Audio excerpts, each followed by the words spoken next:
Welcome to the PVM Podcast. I'm your host, Nick, owner and founder of Project Veteran Muscle Gym and Foundation. Here we discuss topics veteran and first responder related, which include active duty life, off-duty life, civilian life, the good, the bad, and the ugly.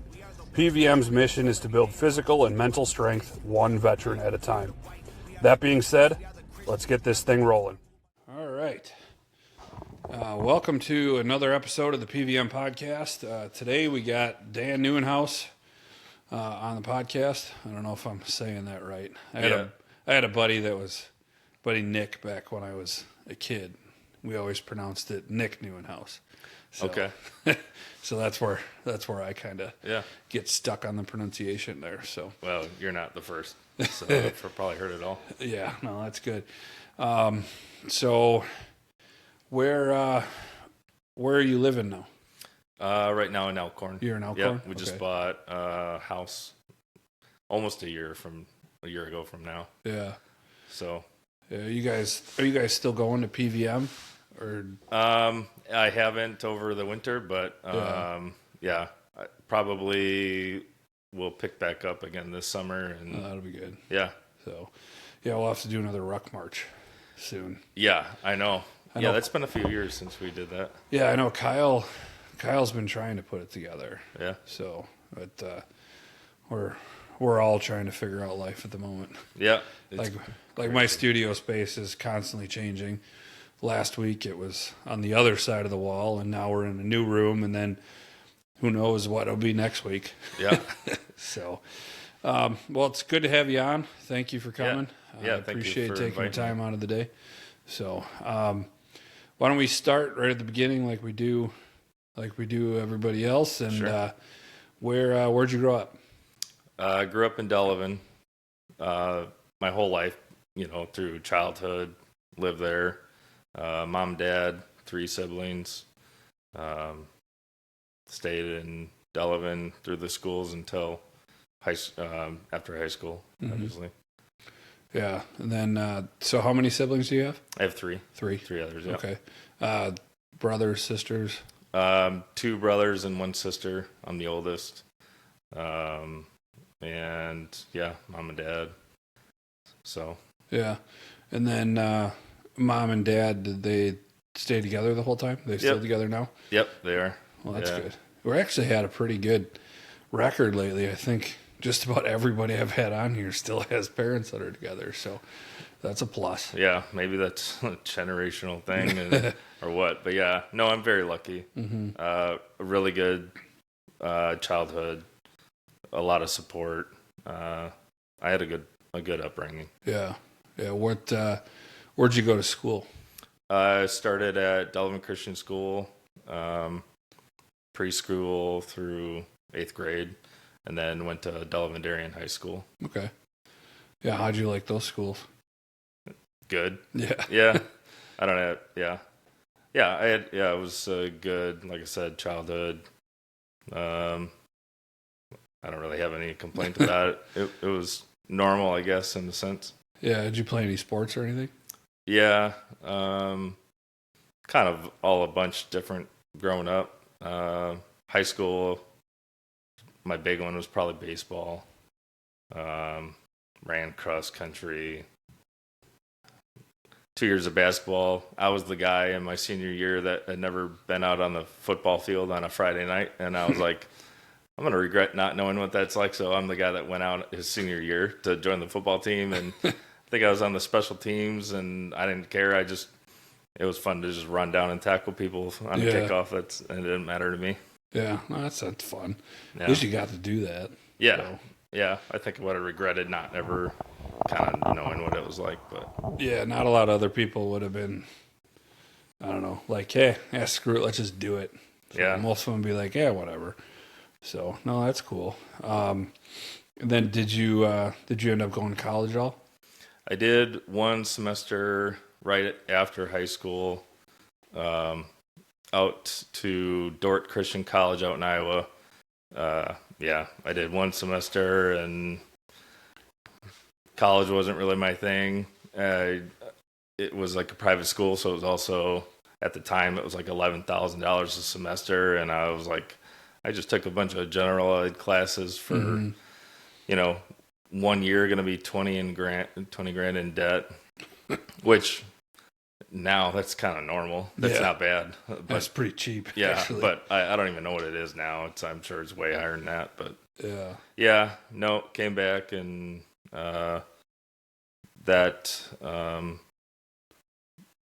Christmas, New Year, whatever time break, and just decided to stay here local. I took a few classes at Gateway that spring, but so you grew up in the faith. Yep, pretty much. So your whole family is pretty religious then. Growing up, it was also even two church services on Sunday sometimes. And I remember my mom and dad. My dad would usually go because his mom and dad would go to the evening services. We all did sometimes, but it was always if we went to the evening service, then we got to stop at Grandma and Grandpa's on our way home and get like ice cream or something. So that's a good way to get you to go. But and then what faith did you grow up in then? Christian faith. Okay. No specific denomination? Yeah, so it was like through my childhood, we went to the Christian Reformed Church in Delavan, which is kind of tied to the Delavan Christian School. Okay. And after that, I've been members of, well, depending on where I've been living, mostly just like non-denominational Christian faith churches, kind of moving around different places. I've found a home somewhere, and so a lot of the non-denominational churches are actually becoming a lot better than the actual structured ones like the Catholic Church, or especially the Episcopalian Church, where I was baptized and confirmed Episcopalian, and then now all this BS that's happening and everything. Yeah. With these fake bishops and everything. That I'm glad to be out of the Episcopal Church into a non-denominational, just Bible church. So I think just generally the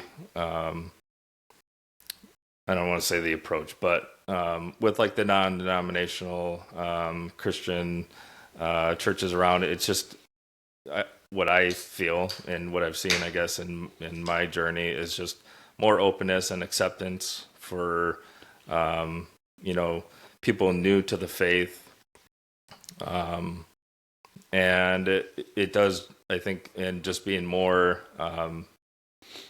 modern, and just even with like the praise and worship songs, and just more accepting, and probably has it does have a big impact, and then getting bigger turnout, and kind of with our shift of culture over the years, I think that's where a lot of people land. Yeah, because I recently started following that 2819 church down in Atlanta, Georgia.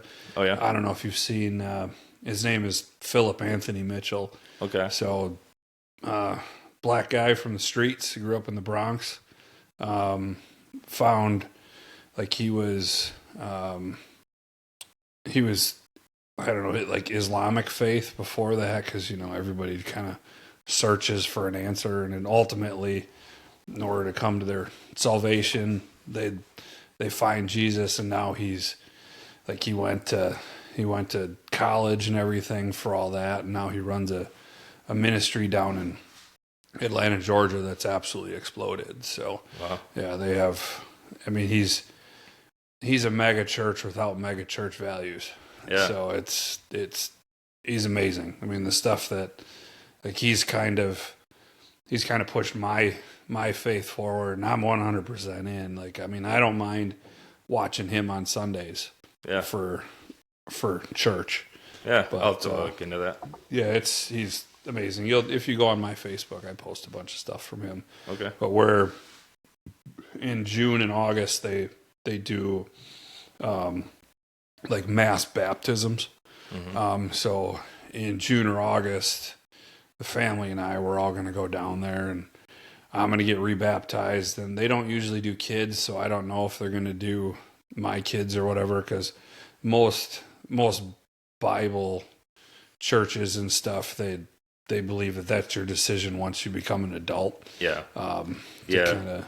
Different interpretations. Mm-hmm. I mean, I was baptized as a tiny baby, mm-hmm. and that's just kind of that's just within like the Christian Reformed Church. You know, the belief in baptism, in when you receive that, and with other denominations, there's differences in what that outward expression of faith is, of accepting Christ, and the baptism is that outward expression. Yeah.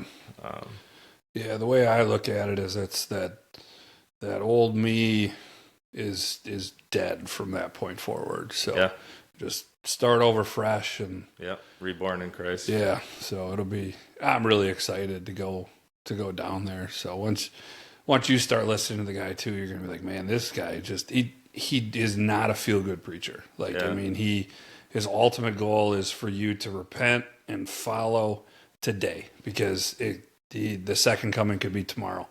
And so that's how he preaches, and it's good. So he's a straight shooter.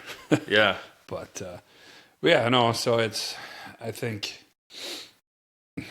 anybody that has a good Christian upbringing and stuff, I think that's the common denominator in the fact that your parents are still together too. So that I like to see, I like to hear. So breaking the mold and beating the odds.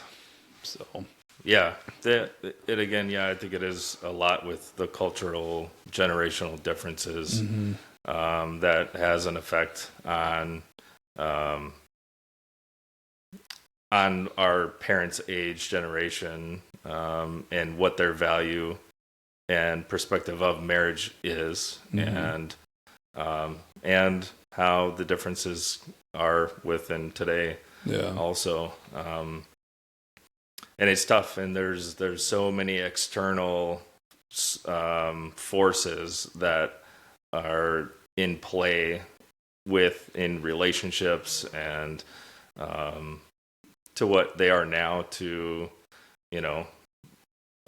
what they weren't many years ago. But so it's kind of in both ways, in how I view my own marriage, and I think everybody just, there's a lot of external forces that you have to address and see, and kind of sometimes confront that,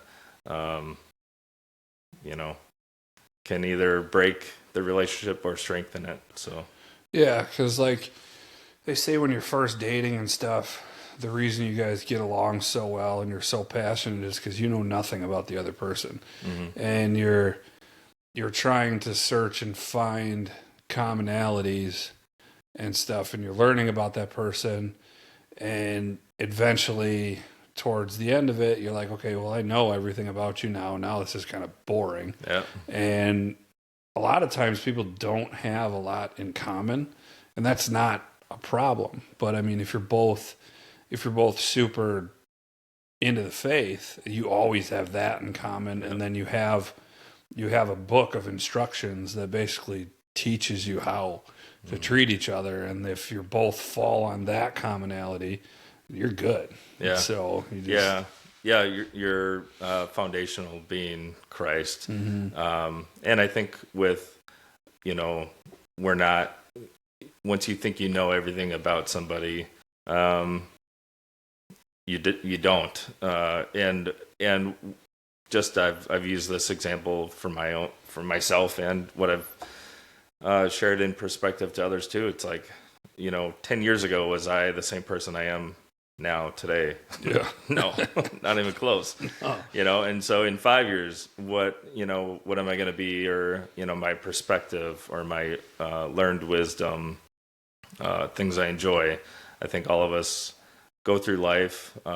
We are who we are at the moment, but we aren't who we were 10 years ago, and we're not right now who we will be in another 5-10 years. And so in a relationship, also understanding that too, when you meet somebody, you're excited and you're like, I want to know everything about you and everything you've been through. And because I want to know how I can support you and love you. And you go through that, and then statistically, where those relationships start to fall, or with those external forces, or, just stress and life and kids and job and bills and everything, not forgetting that you're always should, continue to learn about your partner. Because if, that's just how I live my life too. I know, I don't know. I feel like I've lived like 4 or 5 lives already, with different careers and different things I've been through. But I think, just to remember that too. And also I think through life's struggles, either within relationships or jobs or anything, is just remembering that the phase that we're in right now is a phase. And even raising kids, you go through all of their growing phases of childhood, and remembering to embrace and love those phases and moments, even when they're struggle. Yeah, we were just talking about that, like my wife and I, maybe an hour ago. Yeah. So we were talking about the phases of our own kids and everything, and I'm like, I think I really start to enjoy the child when they get to be about a year and a half, because then they start to get super fun. Yep. And then we're talking about like 3 and 4, like 2 years old to 3 years old is like my favorite period, because they're so goofy and they know nothing. Yep. But then it's like, she's like, well, no, you got to learn to appreciate the 0 to that point. Like the cuddles, and they're learning this, and they're learning to walk. And it's like, I guess I never really thought of it that way. Yeah. So it was more like, how much can they do themselves, so I don't have to do it, sort of thing. Yeah. No, that's totally normal. I think a lot of parents are like, oh my God, thank God we're out of diapers, or, and then it's, through, the different phases. And then, we've done it too. It's, we took the kids to Disney World last year, and it was like, we were waiting like a year and a half, just so that our youngest daughter was just tall enough to go on the rides. And so it's kind of like that, always that thought, like, okay, well, we're going to be really happy when this, and, but just, remembering to, life is going very fast. And if we're always looking that far ahead, to think that that's when I'm going to love the most, sometimes miss out on where we're at. Yeah.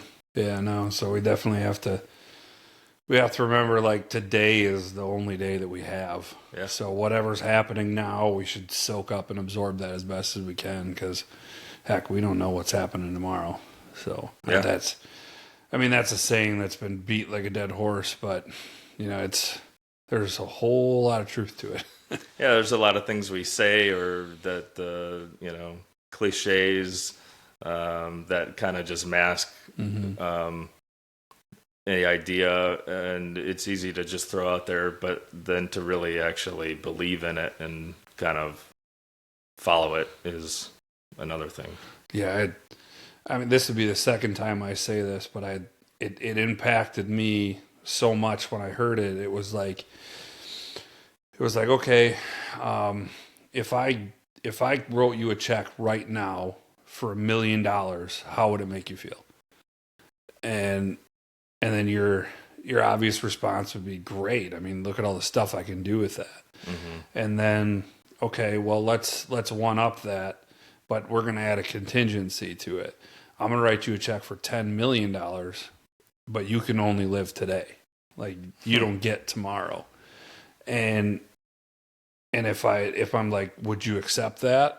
I'm guessing your answer is no, because you want to wake up tomorrow. But so the moral of that situation or that story is your tomorrow is worth more than $10 million. Yeah. So, and since I actually sucked that in and realized it, now it's like every day I wake up, the first thing I do is thank God for another day. I mean, I know when I die, I'll be at his right hand, and I can look forward to that and not fear death or anything. But it's like, I have an amazing wife. I have amazing kids. It's like, I want to live here as long as I can for them. So it's every day you wake up and you're like, thank you. We did it. We got another day. So yeah, it's a really good perspective. Yeah. It's such a simple concept, but ever since I heard it, it changed my way of thinking big time. So we got off on a big tangent there. That's all right. But no, that was good. So so you did a little bit of college. What made you go into the military? So when I was in high school, 9/11 happened. So it was always in my mind. Do you remember where you were at? You remember that day? Yeah, APUS history class. We didn't have a TV in the room, but I remember it came over the broadcast of whatever the school, and I remember the look of horror on my teacher's face, but I didn't really get it. Like, I was like, oh, well, I guess that's not good. What grade were you in? I think it was my sophomore year. Okay. And then obviously, all day, I think all of us were on the TV for the next how many days, watching the videos and everything of it happening. And so my cousin Aaron, him and I are the same grade, and we had talked, and both of us kind of talked about, Army after joining the military after high school. But we're also like sophomores, so we got high school to live, and I remember like my senior year, I was really thinking about it. Aaron ended up going into the Army right after high school, and I somehow had, I think with my mother's help, a application sent to this college out in Iowa, and got an acceptance letter. I'm like, oh, okay, cool. I can go to college. And so that was kind of part of it, which deterred me from joining right away. But after I moved back, I really kind of wrestled. I was like, okay, well, I don't know what I'm going to do. I picked up a few classes at Gateway, but I still always had that drive. And at the time then, Aaron he was deployed. And I just remember hearing, a few things about what was going on with him. And I almost started feeling guilty and thinking like, I was supposed to join when he did, and now he's there, and now what am I doing? So I ended up enlisting July of 2005. I went to MEPS to sign up, and I wanted to be either a military police or a medic. I get to MEPS to sign up that day, and they're like, oh, we got nothing. We can make you an engineer or something. I'm like, well, you can take me home. And anyway, it got worked out. I joined.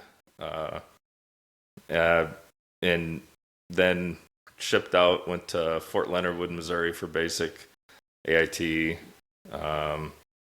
as a military police, and then went to Fort Riley, Kansas, and was attached to the 4th Brigade Special Troops Battalion under the 1st Infantry Division.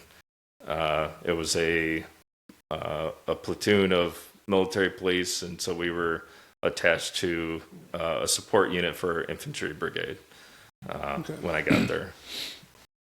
Yeah. How'd basic go for you?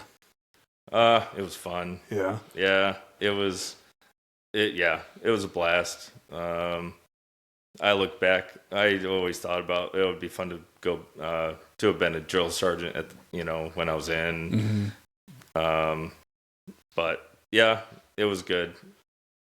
I enjoyed it, I guess. At the time you're like, this sucks, but then you kind of look back and you're like, man, that was fun. Yeah. No, it's like high school. You look back at high school and you're like, man, I missed that. But at the time you're like, this sucks. My teachers are terrible. Yeah. Yeah. So, but yeah, I mean, do you get a lot of free time when you're in basic at all? I think they do now. Yeah. I don't know. I think things have changed a lot. I'm sure. Yeah, we got like one over. Well, I don't even know if that was in basic. I think it wasn't until like the AIT, Advanced Individualized Training for the military police side of it, and I know we got one weekend pass, or if it was just one night overnight that all of us could leave base and everybody got hotel rooms off base and went to the club and the bar and just had a good time, whatever. We weren't allowed cell phones or anything like that. We had unlike now. Yeah. They're posting TikToks and shit from basic. Yeah. I'm like, oh yeah, start on that. But yeah, like through basic, and you'd get like your 2-minute phone call, your first one, and you're standing in line at like a payphone, and you got the drill sergeants timing you, and like the first one you get like 15 seconds to say I'm alive. It's and like prison. Yeah. But who'd you call? My mom and dad. Yeah. Yeah. Mom, Dad, I miss you. Yeah, I'm alive. This is brutal. Send me more boxes of stuff that the drill sergeants are going to take away anyway. Yeah, no candy bars allowed. Yeah. Well, that's like what movie is that? Major Pain or whatever, where all the kids sneak in all the candy bars and stuff. Yeah. That's a bad movie. So how long were you in basic before you made it to station for the first time? I think it's like 10 months. 10 months?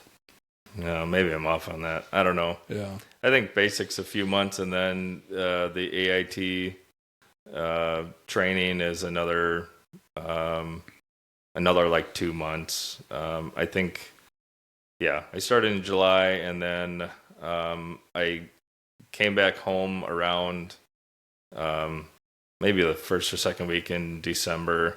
So about that 5.5 month time frame. And then I had like 2 weeks of hometown recruiting, went with the recruiter, and I think we went to like one of the high schools, and then we had a little bit of like leave time before my report date out to my next duty station, Fort Riley. Okay. So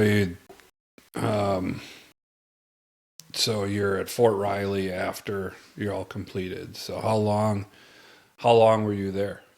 In total, I think like 2.5 years. But when I got there, they were just standing up the brigade, and that was kind of a movement, Army-wide, starting these IBCTs, Infantry Brigade Combat Team units, in obviously preparation to deploy.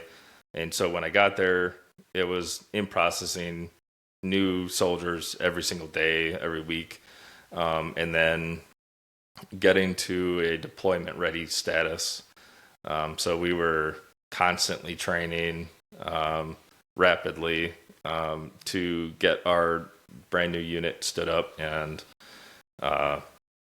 qualified or certified to be able to deploy. So we knew that was coming. We knew that was the purpose, but that was the whole reason I joined. I wanted to go to Iraq or Afghanistan, and so I guess when I got there, I was like, sweet, that's what we're doing. And it was, I guess, nice because we had 9 to 10 months of doing that training before we, were really kind of going out. Like we went to Fort Irwin, California for NTC. Anybody in the service will tell you they would rather do a whole deployment than go back to NTC in California for 1 month. But yeah, we did all that, and then ended up deploying in January 2007 to Baghdad, and was there for 15 months. It's a long deployment. Yeah. Yeah, it was a 12-month deployment when we deployed. And we were part of the surge. It's like a kind of a phrase people are a little familiar with. That was President Bush had put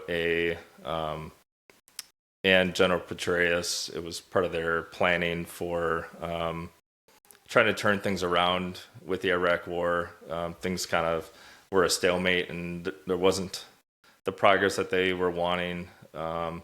So they pushed for a 30,000 troop increase, which was made up of 5 different brigades. And we were the 2nd brigade of the 5 that were part of that surge and my unit specifically, we went to southern Baghdad. But when we were there, then it was 12 months, and then they extended everybody's deployment for another 3 months. So we were there for like 2.5 months, and then everybody got extended another 3 months. So it was like the most demoralizing thing ever, because we're like, everybody's counting down the time, and now we're like, restart. Is that before or after stop loss?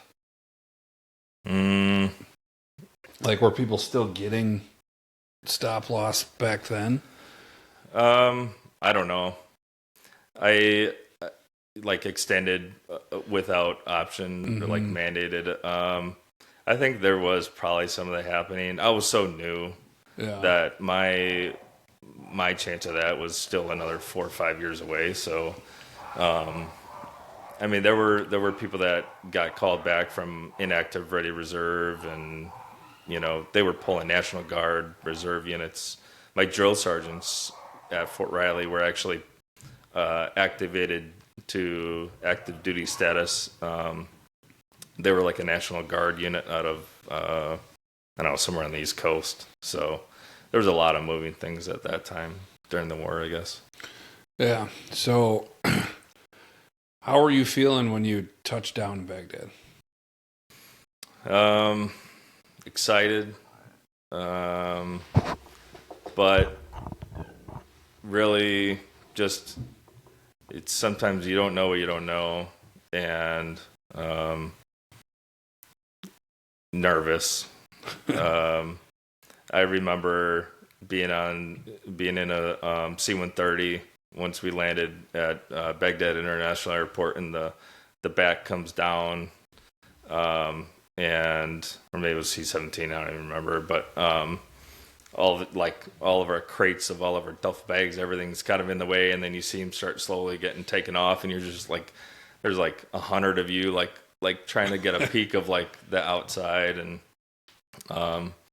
I remember we were there all day, and then that night we flew out on Chinooks, and it was just a rotation. We were out on the flight line, and different chalks, and you'd see 2 birds come in, and then everybody run and load up, and then get sent out, and then all taken to our forward operating base, southern part of the city. But my first bird ride, we're flying, and you're like 30, 40 feet above the rooftops, and you're doing the zigzag pattern, and like going back and forth, so that if they were going to try to shoot you down, you'd have a better chance or whatever. But they also have flares, that they shoot off of the helicopter. And I remember I had like a little circle window right here, and I see out of the corner of my eye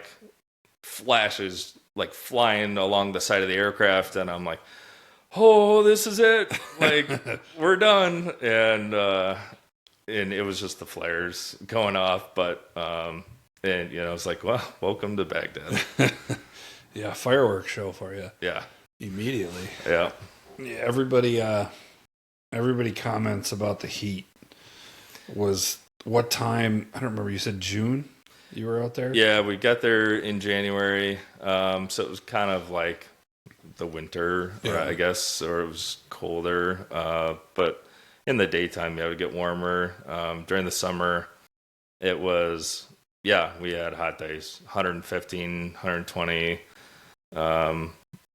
degree heat, but it's a different heat, you know. It's like dry.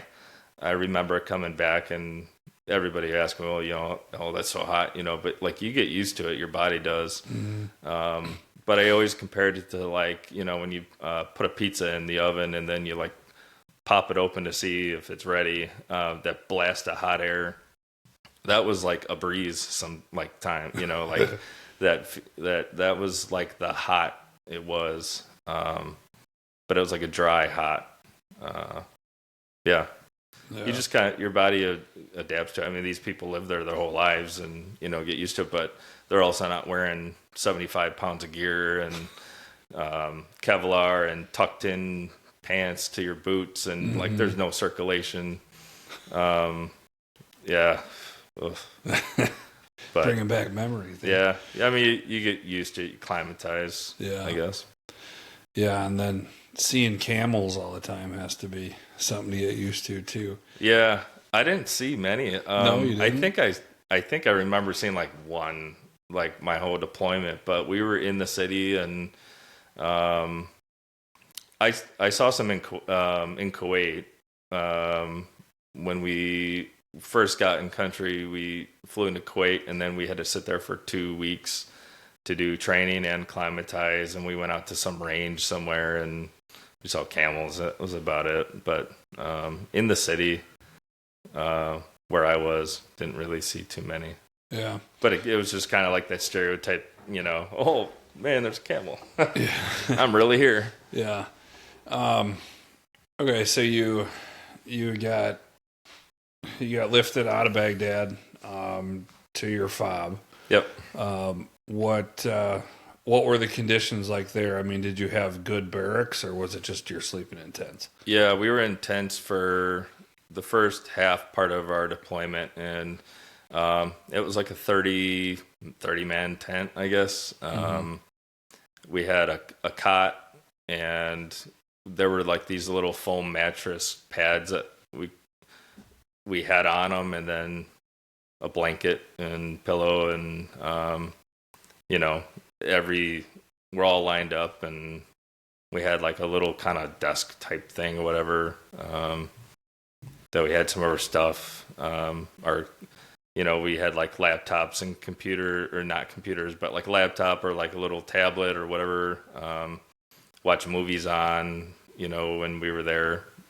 But it was pretty rough when we first got there. I feel like the first month, we're all just trying to figure it out. We're running missions pretty quickly, but a lot of them at the beginning are with the outgoing unit and doing ride-alongs. So you're just kind of supporting. Yeah, and so after that, when we fully take over, my MP platoon kind of got split up. One squad went up to the DHA in the green zone, which was like the detainee holding area, and that was like the maximum prison, where, you know, when Al-Qaeda members or, you know, high-ranking insurgents, whatever, they were captured, then they would go up there. So because military police, that was kind of how it was structured, having all of these different MOSs with different capabilities. They went up there. My squad stayed on Fub Falcon. I was there the whole time. And our primary mission was QRF, Quick Reaction Force, We did like 12-hour shifts. We'd be staged, ready, either at the gate or at the talk. As soon as there was a firefight or somebody get hit by an ID or anything, we were already geared up, locked and loaded, ready to go, and we'd be going straight to join in. We did a lot of other things too. Security patrols for supporting battalion leadership, where they would have meetings with like local governors and mayors of like the Iraqi government, and helping to facilitate jobs that American dollars, basically we would bring the money and then they'd figure out the jobs, and then the Iraqi people would build a new road or fix the plumbing or rebuild the school. And so it was like we funded the jobs in helping them kind of rebuild. At that point in the war. That was part of the biggest mission, the other side of the mission of helping the people, but also going after Al-Qaeda. And there was a lot, too, with the sectarian violence, the civil war going in between the Sunni and the Shiite. So it was just a mess in a lot of different ways. But yeah, no, that I believe. So you primarily just did a lot of security and then support work. Yeah. That's kind of what you're getting at. Yeah, a lot of security patrols, extra teeth. Yeah, we did a lot of different things. Yeah. I mean, that's extremely important. I mean, I'm sure you saw plenty in that time. So yeah. What was the first time you had a real kinetic, I don't know, the kinetic mission, let's call it?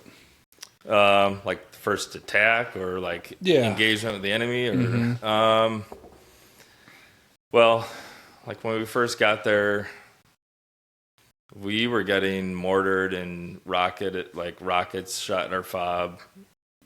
It felt like every night. It was probably 2 to 3 times a week, or it'd be like 2 to 3 nights where we didn't have mortars shot at us. And then it was like, okay, yep, tonight we're getting hit. And they did have some cool technology, I guess, like radar detection, that they could detect like a mortar getting shot off mile or whatever away. And so then you'd be on the fob, or you'd be sitting for the night or whatever, and all of a sudden the alarm's going off, incoming, and everybody's just running to the bunkers, and then they just, do they whistle when they come down, like they do in the movies? The rockets, or like the RPGs, like their motor kind of whistles. But it's not like one of those stupid Nerf balls that whistles when you throw it. Yeah, I don't remember that. Maybe there's some types of mortars that do that.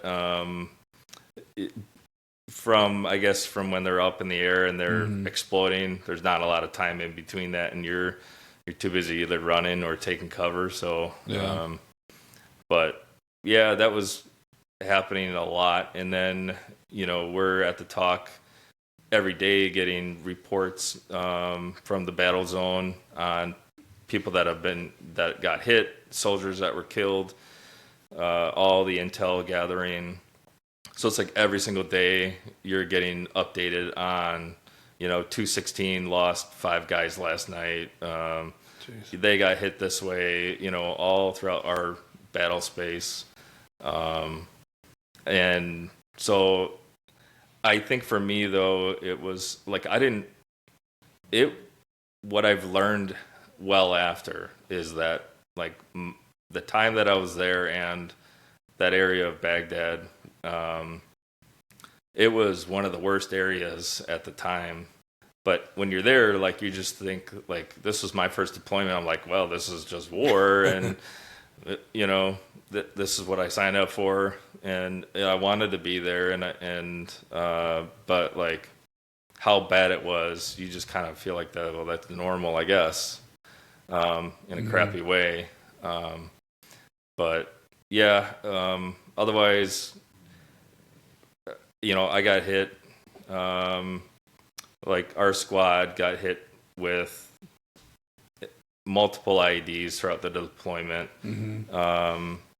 Most of them were like fragment. But being on QRF also, somebody get hit and then we're rolling out the gate, and now we're getting hit with secondary IEDs once we're coming up in there. The bad guys sitting, waiting, they know we're coming to help, and now they're hitting their secondary IEDs on us. Had quite a few where we're on recovery missions, picking up pieces of the trucks. You can't leave stuff. We got, classified, highly, sensitive. We're just not going to leave our equipment and stuff for the bad guys to come get after we leave. So part of that recovery. Unless you're pulling out of Afghanistan. Yeah. That's a whole nother. But I gotta take jabs when I can get them. I think every veteran, we all feel the same way. It's frustrating how that happened, but yeah. So you're going around picking up. You got to pick up all the pieces that are left behind. Yeah. And then I'm guessing that they're like the bad guys are watching those pieces too, because they know you guys are coming to get them. Yeah. Yeah, and then you talk about ambushes. You get a first attack, and you get this to happen. More people are coming, and now you're setting your secondary ambush up. We had that a few times too. I remember one RG-31 got blown up. It's sitting in the bottom of a deep buried crater. Thankfully, nobody died that day. But we're like surrounded in this kind of this market area, is like intersection, and we're getting pop shots like down the alleys, all different sides of us. And I remember hearing over the comms, our intel, we got drones flying, and they're like, they're shooting all of our tires out, shooting our windows, and they like comes over the net that there's like a 5 to 8 man group, whatever, middle-aged men with RPGs and rifles, like coming in our direction. We're calling for air support, and one of the coolest things I've ever seen an Apache helicopter do was like it came out of nowhere. We didn't know, like it was there when it was there, but like he goes up, this Apache helicopter goes straight up in the air, nose straight up, and then just lets himself like fall, come down, and now he's like pointing straight at the ground, and he's shooting Hellfire missiles like that are like hitting like on the other side of the building that we're at, and that was the coolest thing ever. That's insane. But yeah, there was a lot, a lot of different. Sounds like almost the entire deployment is pretty damn kinetic. Like you got a lot going on. Yeah, it slowed down sort of, kind of halfway through. Muqtada al-Sadr was their kind of leader at the time, and in that time also we were it was called Dragonfire East and Dragonfire West, and we were my brigade, not me specifically, but what we were supporting and sometimes involved in, especially with route clearance, was they were going door to door, living in the neighborhoods, and having a absolute complete presence and proactive in rooting out the Al-Qaeda and bad actors, instead of just being like a reaction. So that really fired things up, but that was a huge turning point, and the kind of the mission of the surge part of it, to really turn the war around at that point. And it was effective, but then Muqtada al-Sadr I remember that was like a ceasefire. It was basically because we were kicking their ass and they needed to regroup. But at the time, yeah, it kind of slowed down maybe July, August of '07. The attacks were less frequent. They were still happening, but just not as intense when we first got there. It was every single day. Soldiers, like, we would know, like, Stryker Brigade had a striker get blown up, EFPs, 6 of the guys died in it. You know, it's like, and we're driving down Senators on a mission that afternoon. It's like so it was pretty intense. So. Yeah. Did you lose anybody that you knew, like, close? Yeah. A handful of guys that I knew personally. One of them, Sergeant Doster, he was in my battalion. He got reassigned to support with 216, one of the infantry units that were within our AO, and he got killed. And they actually made a movie about him. Which movie was that? It's called Thank You for Your Service. Okay. It has Miles Teller. He's one of the guys on the Top Gun movie. And the whole movie is based on true events. It kind of emphasizes Doster getting killed. I've watched it a couple times, but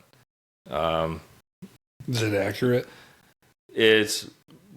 It was really well done. It's pretty accurate. Some of the war movies that you see, like, that's with the veteran community, were like, whatever. It's not even, like, realistic. But from what I understand of the director and making the movie, they actually had a lot of input from a lot of the soldiers in the unit that were there, and actually had met with Doster's wife, Amanda.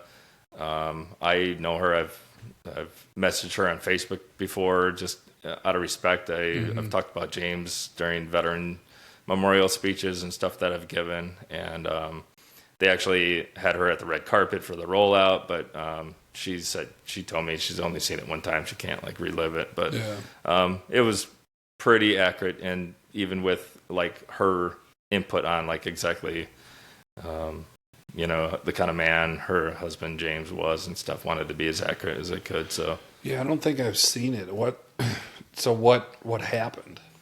So the foundation of the movie really is what it's like for soldiers coming back home, dealing with PTSD, all the struggles that they go through, working with the VA, with appointments and everything like that, how that can be challenging, and what life is like after you come back. But throughout the movie, then he has flashbacks back to events that happened, and the biggest event is, like, the flashback to when Doster got killed. But I think they did a really good job with it. I think it really portrays pretty well what it's like for a lot of soldiers coming back. It deals with addiction, coping, suicide, like all of it. And I think for awareness, I wish everybody would watch it, but I think they did a good job with it. So, oh, that's good.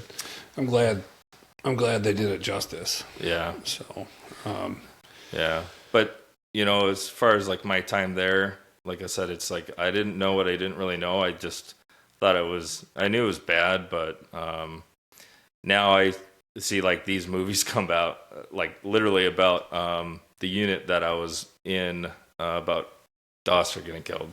There's other documentaries that have come out. One's called The Surge, and they're interviewing Colonel Gibbs, my brigade commander, about the whole process and all of the brigade commanders within the Surge. And so then I, like, see all the other side of it, that, like, when I'm there, I'm going on mission, but, like, the whole big picture of it.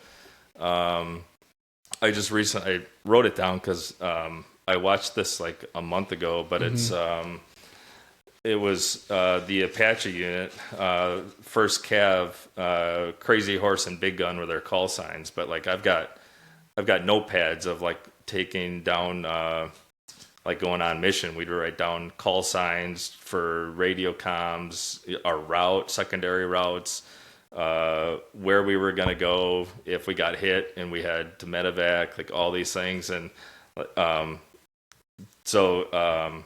it's what's it called? The Longest Month.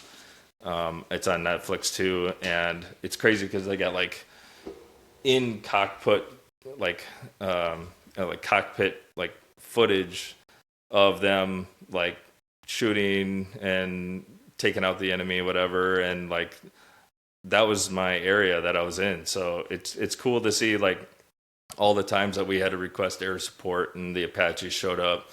Man, we needed them. And, you know, because as soon as the Apaches showed up, then things would calm down. The enemy knew that. Like, if they start shooting at us, they're about to have a Hellfire missile on their head. Yeah. And the enemy can see that coming. Yeah. So it's really, like, it's cool, but... Allah ain't going to save you from a Hellfire missile. No, it's going to start raining fire. So, you know, now, again, like in this, you know... You go through life and you kind of look back, and especially the time that I was at, now you see like documentaries about like the sector of Baghdad that I was in, and it's like now you know. Like in the time you didn't know what you didn't know. It was just like, this is war, I guess. This is what I signed up for, and this sucks. It was like the best time of my life and the worst time of my life at the same time. Yeah. And now you see some of these, you're like, holy cow, you know. Yeah. What from some of these movies can you relate to? Like what sort of memories do they bring back? Usually not good ones, but I think just like I think the magnitude of what it was when we were there. Another thing that I brought this just honestly so I could read. Mm-hmm. I'm not like trying to buy the book, but my Colonel Martinez, he was the operations commander at our talk, and so while we were on mission, he'd be getting intel and he'd be calling for the air support. Like he'd be that bridge, sending more assets. He's kind of the operational piece of that, and he wrote a book, and it was. It's called The Dragons of Rashid, but it's basically the whole book is it's a publishing of all of his like letters that he would write his wife, or that like he would journal every day. And so I kept a journal myself, just on my little laptop I had of crazy things that happen, and it's been really interesting to like read his, because he has them all dated, and like certain missions, certain times we got attacked, we had soldiers in our battalion get killed from the route clearance team and everything like that. But like it's interesting because he writes about like he was sending assets here and he was doing this, and I read my notes, and I'm like, I'm giving the perspective of me on the ground and like what it's like getting shot at, and you know, trucks getting blown up and all of that. And then I read about like what he's trying to do to give us support. But on the kind of the starting, whatever, Dragons of Rashid, 2007 was the bloodiest year of the war, with 904 U.S. service members killed and over 6,000 wounded. It was the year the greenest brigade in the United States Army, the Dragon Brigade, which that's what I was in, was deployed to the most violent security district of Baghdad, Rashid, where they fought, bled, and changed the course of war. The letters in this book are a testament to their sacrifices.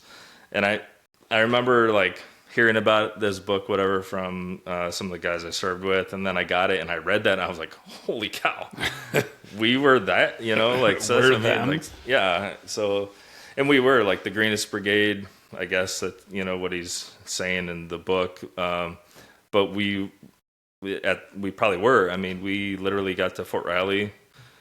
We trained hard and we got everything we had to do to be certified, you know, or whatever it is, that then we got the green light to deploy. So So you didn't know that you were called the Dragon Brigade? Well, yeah, I did. Yeah, okay. that's like our Dragon Brigade, and then like our battalion, we were the Wolverines. My commander was from Michigan, so he was a Wolverines fan. So he named our, and so that's like literally like even our battalion commanders that were starting out, they got to name like the mascot or whatever of our battalion that we were standing up, because it hadn't been. So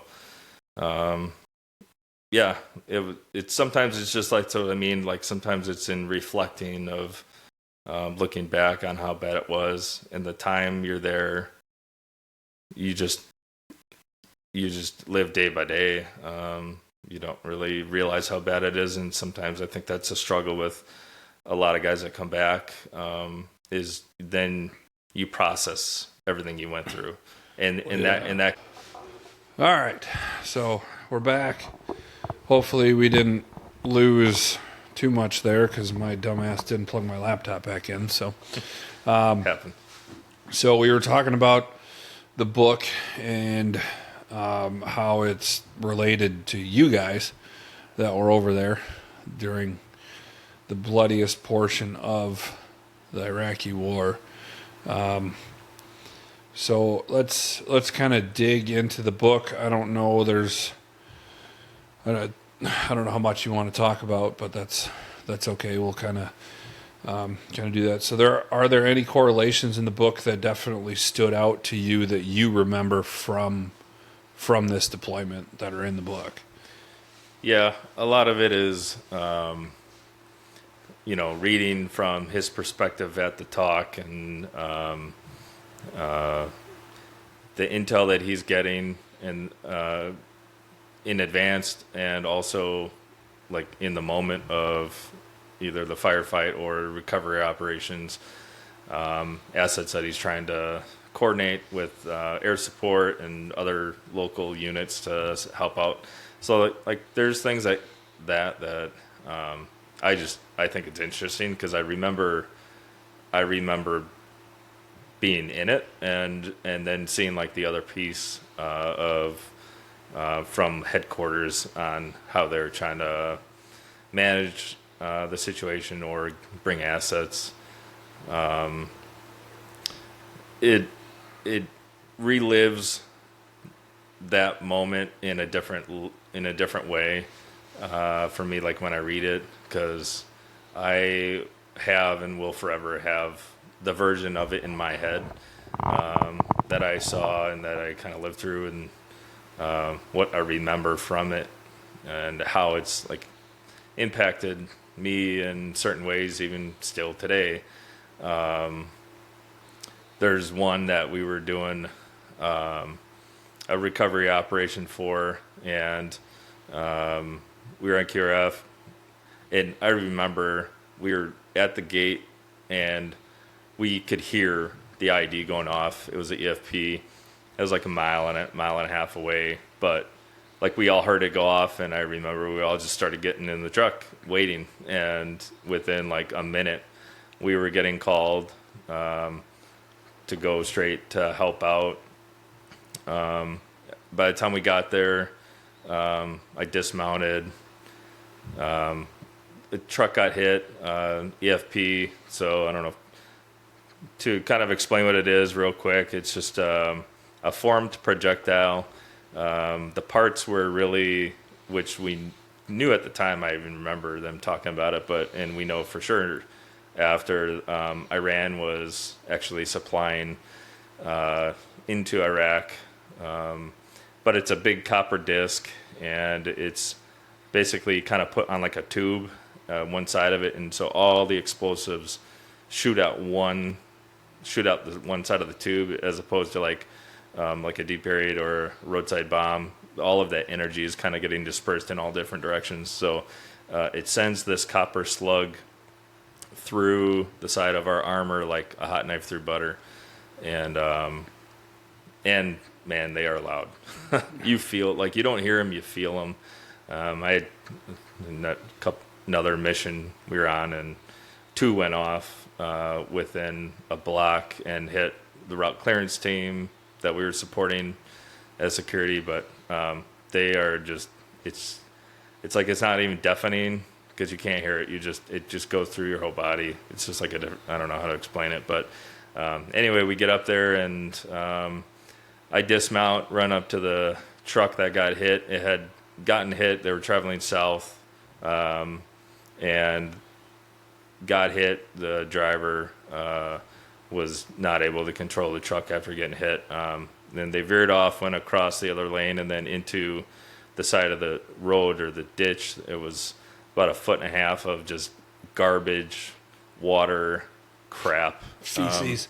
Yeah, it was, I mean, that was like everywhere, but it ended up in this. So I get out, me and my squad leader, I think we had another dismount out. We run up to the truck. The gunner's still up in the truck at this point, and we got to get him down. He is in complete shock. He can't even talk, and he's just in a state of shock. So we wanted to get him off the gun up in the turret, just so nothing crazy happened.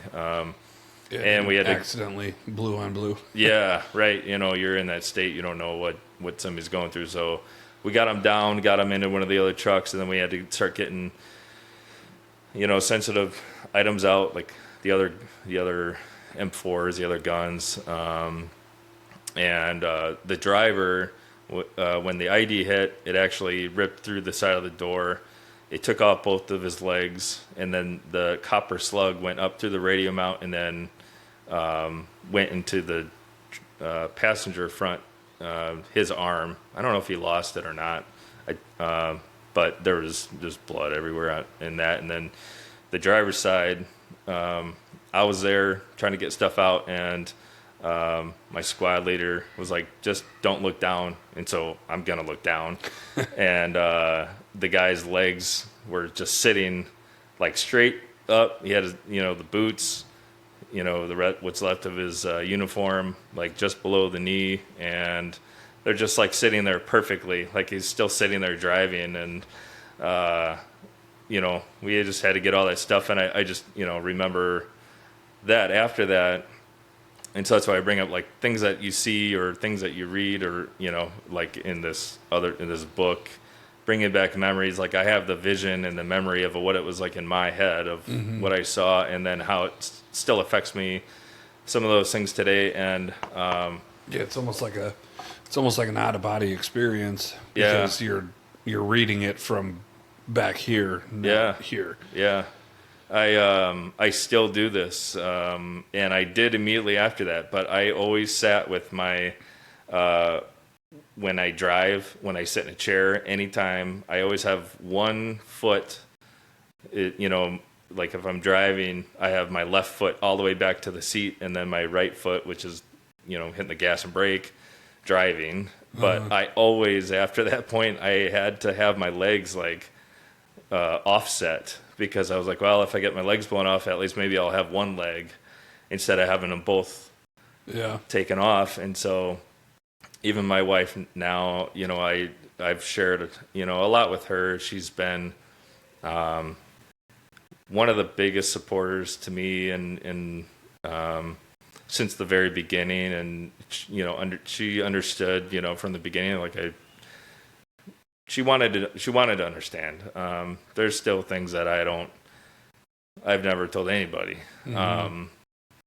But she, and she knows that she can joke with me about that. But she's like, you're doing it again. I'm like, what? And she's like, your feet? I'm like, oh yeah. Even just sitting at the dining room table at dinner, I have my feet, and I don't even think about it. It just, I do it no matter where I'm sitting.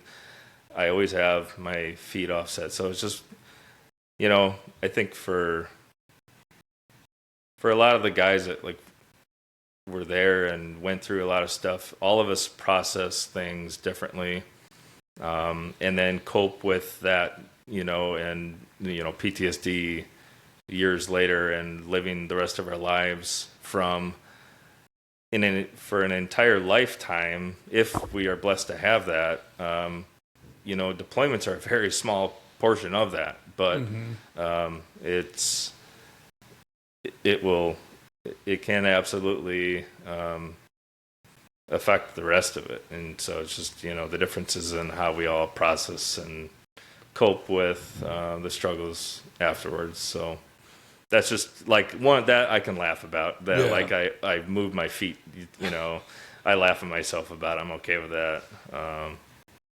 But I mean, as far as the book reading, I think it's really cool that I can see like a different perspective from, the talk when they were, sending assets and what they were making their decisions on and in support, and then living it, in my perspective in the moment. It's been interesting to kind of see a lot of similarities, but just in a different perspective, I guess. Yeah. You'd mentioned that there's a lot of stuff that you haven't shared. Mm-hmm. I mean, is there something that you would like to share with? I mean, because there's a lot of the veteran community and stuff that listen to this. Is there something that you have in your head that you're dealing with that? I mean, not even necessarily dealing with, but that somebody else that's watching can relate to that might help them? Like, is there an event or something like that that really bothers you that you just want to talk about? Yeah.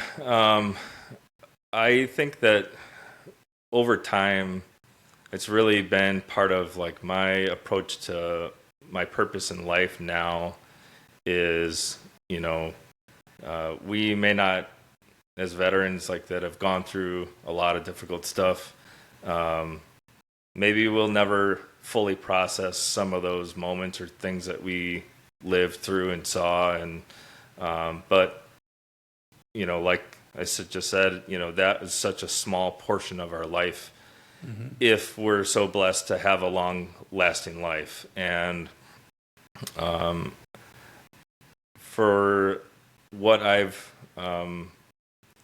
really taken on as like my own life mission, and this is what I struggled with myself. And so hopefully, if there's a veteran listening and you feel like you're in this phase of your life that you just don't feel like you have a purpose, because I'm telling you, there's nothing greater than being a 21, 22-year-old, high energy, testosterone high. Like you're just like,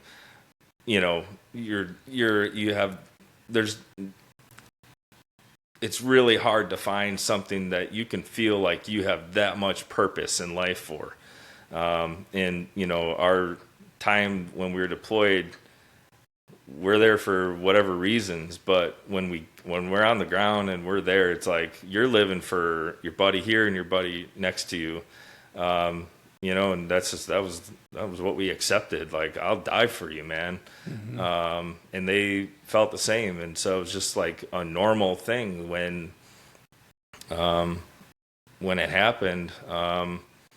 But we didn't really, we kind of tricked ourselves into just believing that this is normal. But then you try to live on your life and you're like, no, that wasn't normal. And I'm not dealing with this. Okay. And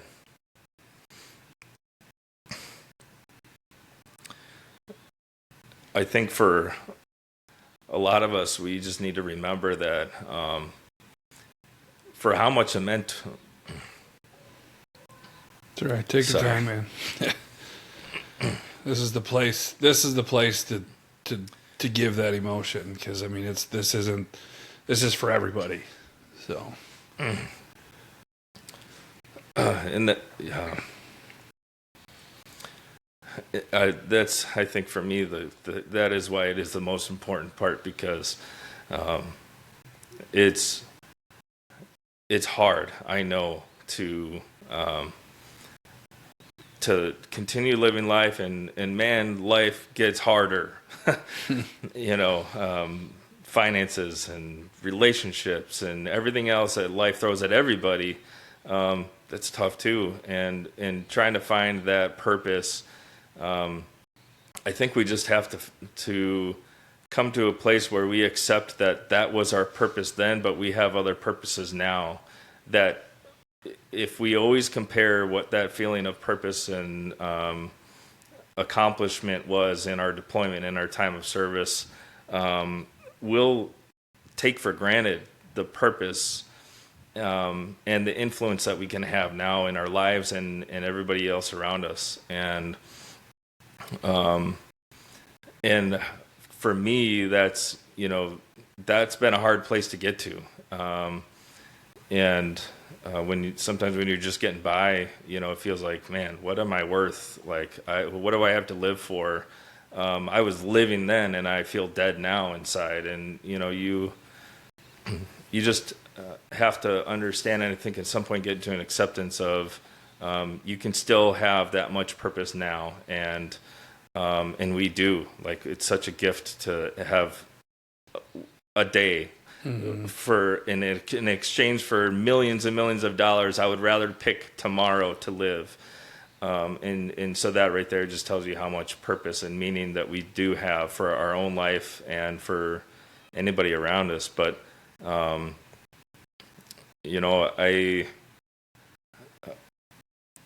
I can't count on one hand anymore either of losing guys that I know after we got back to suicide. I could probably have another 2 more hands of guys I know that are still struggling daily. Yeah, I think with finding. I think the suicide is up from 22 to 40 a day now. Yeah. So. Yeah, and and again, I think it's just that it's tough. I know. I still get phone calls, and I have talked some of my best friends, my buddies off the ledge. I was there in that place a number of years ago, and I know at that point in my life it was because I had kids. Thankfully, that was I didn't want to do that to them, but I know life gets tough. Things happen. We go through these different phases, but we got to remember that again, this is just the phase where we're in, and this isn't who we used to be. It's not who we are going to be in 5-10 years. It's where we are now. But if we just continue, sometimes it is just one day at a time. But I think we have to find that internally. And as strong as we were and brave and all those things during our deployments and military service, we were in hell. And we found the courage and the strength for each other during that time. And so, whatever hell we, feel like we're living in now, we just got to remember that, like, we still have another day, and we still, and we have a bigger purpose than what we give ourselves credit for. So yeah, I hope that can resonate with even just one person or somebody. I know it's tough, and I still know, July of this year is going to be 20 years since I enlisted. Like, what happened in the last 20 years of my life? I got back from Iraq in 2008, and I'm creeping up a few more years. I'll be 20 years ago, and there's still a lot every day that, like, I constantly deal with PTSD and unwanted thoughts and daymares and nightmares. I still struggle with that too, and again, it's just like, why? That's bullcrap. That was just a small part of my life, but it's still affecting me now, and we have to know, like, that's okay. It's okay to still have the things that we're struggling with. It sucks, I know, but it doesn't mean that has to end in us, that we don't have a purpose anymore, that we're not worth living for. And if we can accept what that was and find some closure on that was a phase of our life, and have a perspective that this is the phase and this is the mission now. And not to keep rambling on here, but I just No, you're making a good point. So I just went back down to Fort Rucker, Alabama. So after I got back from Iraq, I then got stationed down at Fort Rucker. It's a non-deployable place. At the time, I was like, heck yeah, I don't have to deploy. But I think like whoever was making the decisions at the Pentagon or wherever, they're like, this group of guys, they don't need to go back. they need a timeout for a little bit. And when we got there, that's what we all were. We were all, younger military, 4 or 5 years in, whatever. Most of us all had like one big deployment we had just done, a couple maybe, older that had a couple. And we all get there, and now it's like unofficial rehab, really, but like, it wasn't even that. It was just like we still had the bonds with each other. We're very close. We're still all very close. And we were coping with what we had just went through, but we really didn't know that's what we were doing at the time either, I think. And so anyway, I just went back a few weeks ago. Me and the wife and the kids, we did a road trip down to Florida for a day and came back up through Alabama, stopped at Fort Rucker, Fort Novosel now, had a name change. But I met with a group of guys I was there with. Some of them really important to me in my life, and Brian is one of them. And I always looked up to him. He had been in the service for a while. He was retiring at like 20 years when I'd gotten down there, and he had made such big impacts on me in my life when I knew him when I was down there. And we've stayed in touch on Facebook, and his wife Janice too. Worked at the police department there that we all worked in. So they've always been good friends. But, I hadn't seen Brian and Janice for, since 2012, end of 13, when I moved back up to Wisconsin. And we're talking, and I just kind of like broke down. And just telling about my life now, and I'm at the VA hospital. I'm a nurse manager now, and this is my new life mission, and I'm constantly trying to find that purpose, and so I was telling him about it, and I just started breaking down crying, and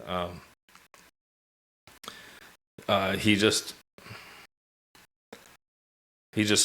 wrapped his arms around me and gave me the biggest bear hug ever, and two grown-ass men just sitting there hugging each other, and he's like, I'm going to fucking give you a big-ass hug after this interview here.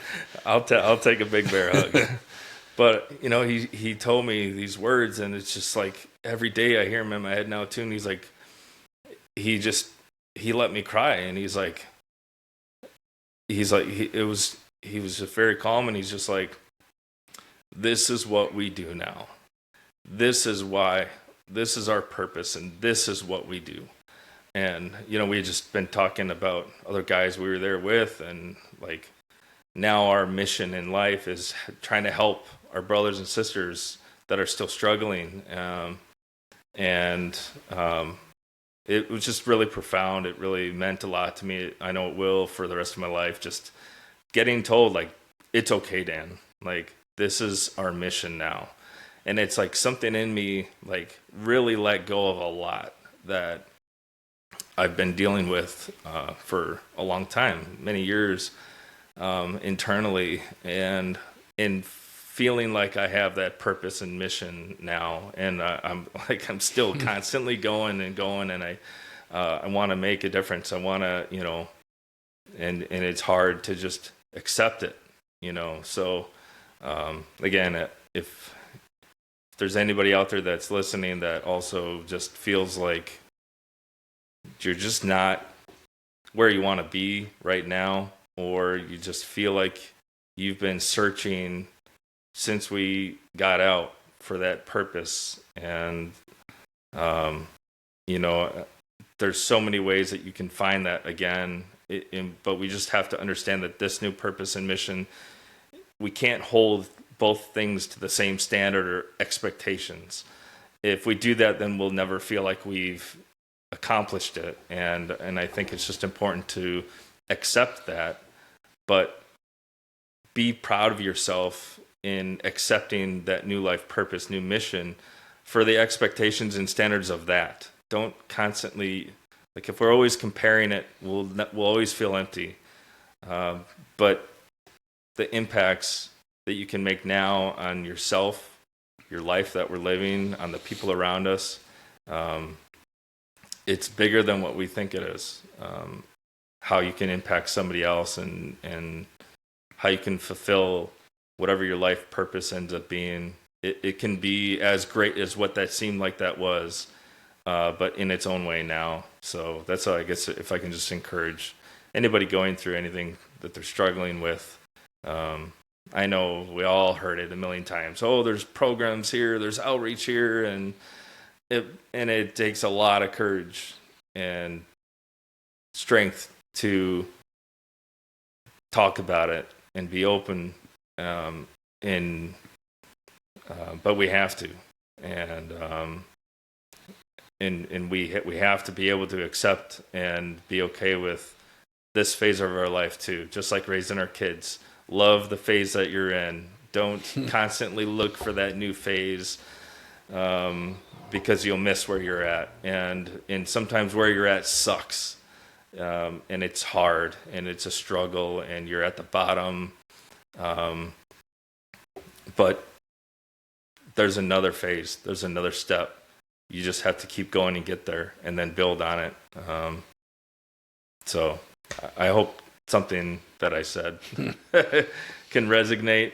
I try to have that approach with what my mission is now, but yeah. No, I mean, that was unbelievably powerful. So if there isn't somebody out there that can't find some sort of peace in what you said, then I honestly don't know who could. So I mean, thank you very much for sharing that. I mean, if anything, it helps me a little bit here and there too. So I mean, as everybody knows, I myself didn't serve, but I go through my own battles constantly. I mean, there's been points in my life where the barrel of a gun tasted real good. Mm-hmm. But I mean, there's a lot more to life than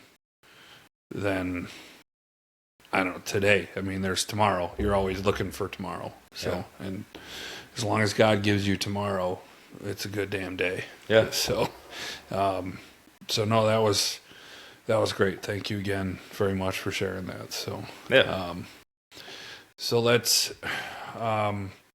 so what year did you get out then? 2010, I got out, active duty. It was a fun ride, but I was never going to be a lifer. I just wanted to serve, deploy, did it, done. I got out and became a federal police officer at the military base, civilian side. That I was down at Fort Rucker. Stayed down there for another 2-3 years. Was NCOIC while I was in, and then the section leader for the traffic division, doing all motor vehicle accident investigations, kind of like the state troopers, and I guess a comparison. That would still kind of suck. Yeah. Because, I mean, you see a lot of brutal stuff and traffic accidents, too. Yeah. I mean, I think the highest speed on base is like 45 miles an hour, but we had a highway that ran through the upper northern part of our base that was concurrent jurisdiction with the state troopers, and it was a pretty dangerous road. There were definitely fatalities on that road. I responded to quite a few. We had flight for life flying out of that. So yeah, you still see like a lot of that stuff, but again, it's that high adrenaline. I need to be, all of that. Was on the SWAT team, was the entry team leader for the SWAT team on base for up until I left. And yeah, then I moved back. Actually, it was, I think, end of 2013, like New Year's. I knew that I wanted to move back home, and all of my family's here is where I grew up. And so I left. It was hard, but I knew I needed to be back home. I was gone for about 8.5, 9 plus years. So it was just time to come home. Yeah. Yeah. What inspired you to leave? Just your missing of home, or? Yeah. I had my daughter, Emma. I met her mom in the Army. And Emma happened. And so at that point, she was about 3 or 4. And I knew that I wanted to have family and more kids, and settling roots down in Alabama. For me and her mom just really wasn't in that location, wasn't in the cards. Mm-hmm. So I had moved back, and I came back home, and I was like, there's the family business, the garbage company, and I was like, well, I get to work with Dad and my brothers and uncles, cousins, everybody again, just like old times in high school. And that was what I kind of went back to right away. And I was happy with that. I missed it while I was gone. I missed my family. And so that was the biggest driving force, was really knowing like that phase was kind of done, and where I really knew I wanted to be was just back home, back with family. So yeah, no, that sounds reasonable. Yeah. So, so you went through a few career changes between then and now. Yeah.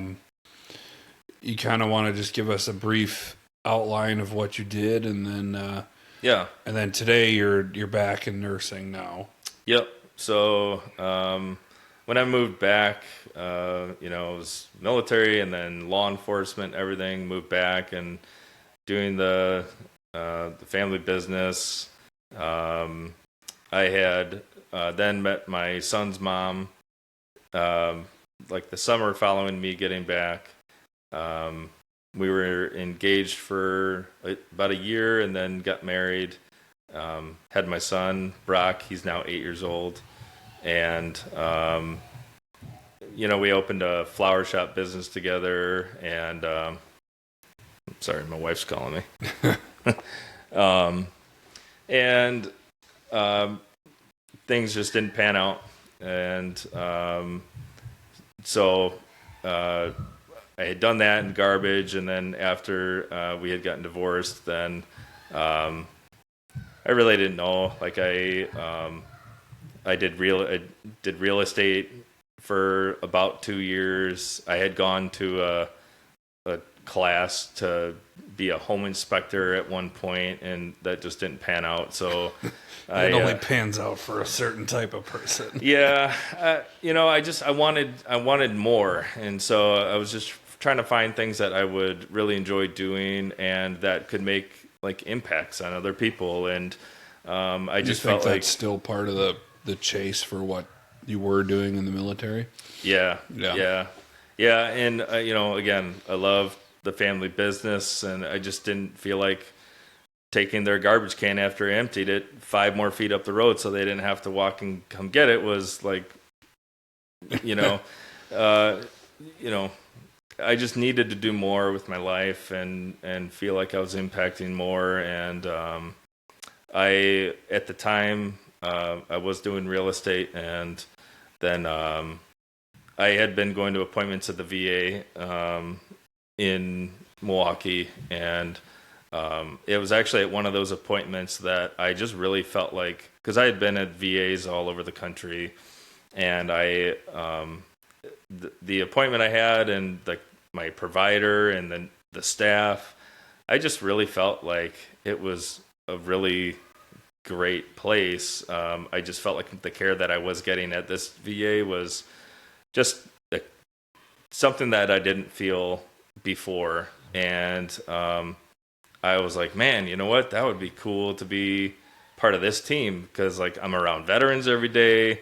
I'm part of a team again that I feel like, is doing good things. And so I also had an expiration date on my GI bill for education, and I was like, man, if I let that go to waste, I would regret that. So I enrolled into, I was like, I don't even know what I wanted to do. I just wanted to work at the VA.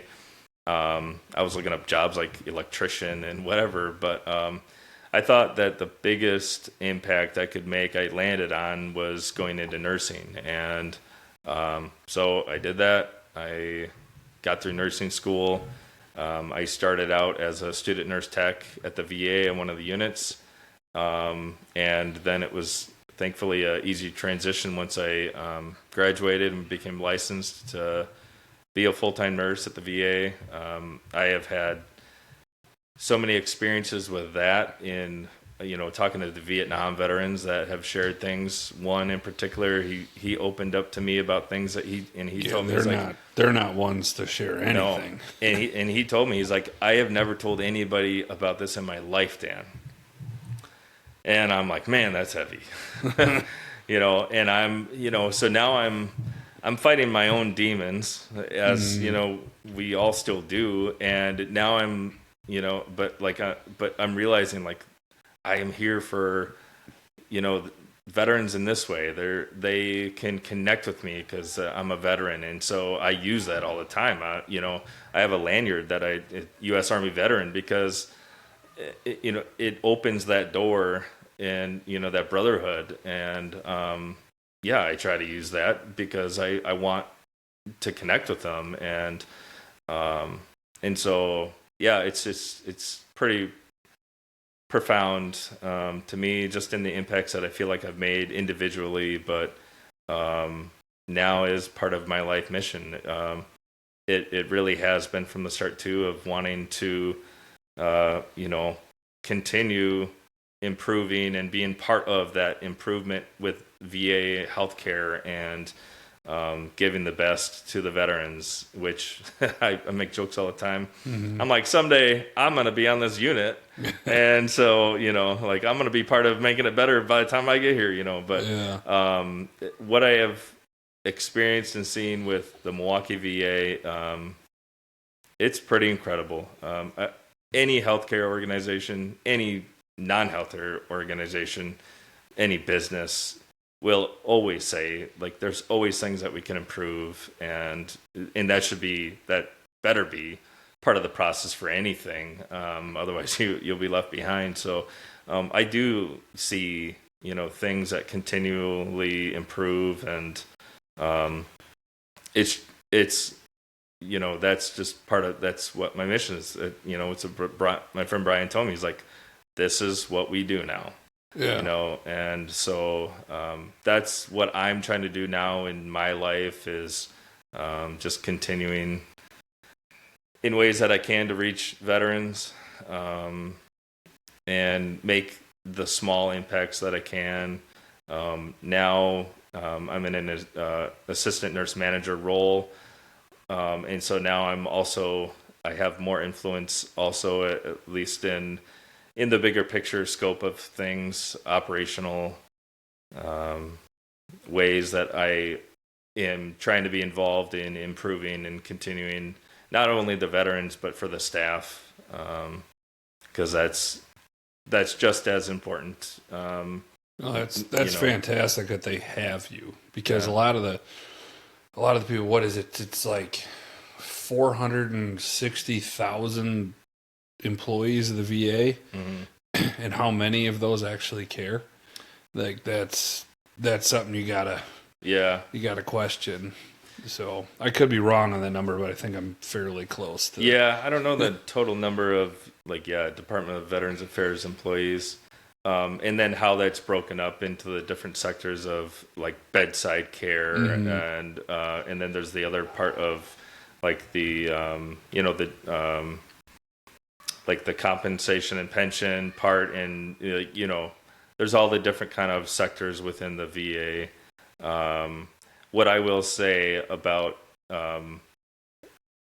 what I have seen firsthand, and being a veteran myself, getting my own health care from the Milwaukee VA, is that it was literally the whole like light bulb in my head as I'm driving home from that appointment, because I really did feel like they really cared. And that's awesome. And what I have experienced now being at the VA and working there for the last 3-4 years is I personally do see that the people that are there because it's truly in their heart to take care of veterans and want to be part of that mission themselves.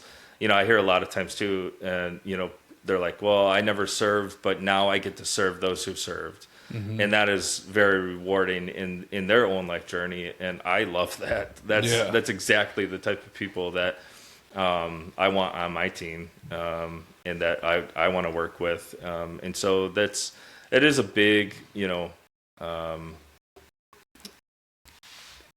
big part of, I think, why I do love where I'm working, and why I feel like the impacts that we are making, because it's not just being a veteran myself, but I really do see, the people that I work with, they truly care about the veterans and trying to give them what we can, our best. So, no, that's absolutely fantastic. Yeah. So, with what you said earlier, and then what you're doing now, I can transparently, obviously see that you've discovered a new passion, something that's fulfilling for you, and alls I can do is hope that everybody can find that also, because I think that'll solve a lot of these terrible statistics that we have nowadays. So, I pray that people find that also, and I'm proud of you. Proud of you for what you did and what you're doing. And I appreciate you for coming on the podcast. It's great for what you shared, what you talked about. I think it's going to make impact. Yeah, I hope so. And I really appreciate the opportunity and the invite here. I would love to come back again. And I know we talked beforehand too. You had Jordan West on. Yeah. Maybe it'd be cool to do even one of like the three of us or a couple and have kind of a table talk too. Yeah. Once I actually get a real studio. Yeah. You work with what you got, and this is great. So I just really appreciate this opportunity, and I really hope that for anybody listening, even if it's just one, that hopefully whatever I said and rambled on about, hopefully there can be something that you can take, and even if it improves your thought or perspective in just a little bit, I hope that's valuable. So like Reagan said, he said, we can't help everybody, but at least everybody can help someone. Yeah, I think it's right along those lines, but I think that's today's theme. So as long as we can help someone. So absolutely. All right. Thank you very much. Use every night coming through televisions. It's a revolution. I would rather die by electrocution than let them silence us or let them lie to us for one more day. This is retribution. Let them hate if they want to hate. Trust them, I say what I want to say. I ain't gonna fake it or run away. Face it, I'm unafraid. Take it on the chin like a man with his judgment day. We're the underdogs. We're the challengers on our worst behavior. We're the renegades. We're the vagabonds. We're our generation. We're the counterculture, we're the underground, don't know what to tell you. Label us as your enemy, but we're the rebellion.